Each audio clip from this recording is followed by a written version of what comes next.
यूसुफ वाहिद, मैंने from PTI। मैं सिर्फ ये बताना चाह रही हूँ कि अभी कुछ दिन पहले भी मैंने प्रेस कॉन्फ्रेंस की है, लेकिन मोस्ट प्रॉब्ली लोगों को उसमें मेरी रिकॉर्डिंग समझ नहीं आई। मैंने उसमें बताया था कि मुझे पीपल्स पार्टी की तरफ से 2 दफ़ा ऑफ़र आई है, एक पंजाब से और एक सिंध से।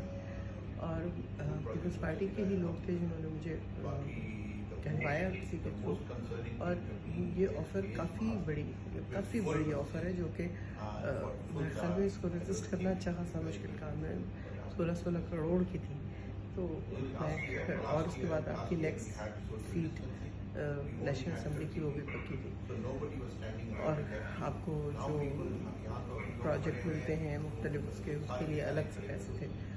लेकिन बात यह है कि क्या इस पैसे का करना क्या था, क्योंकि मैं इस किस्म के पैसे के ऊपर इसलिए बिलीव नहीं करती कि मेरा ख्याल ये है कि हराम की कमाई जो है वो शक्लें नहीं बिगाड़ती, वो आपकी नस्ल बिगाड़ देती है, और जब नस्ल बिगड़ जाए तो फिर कुछ भी नहीं रह जाता।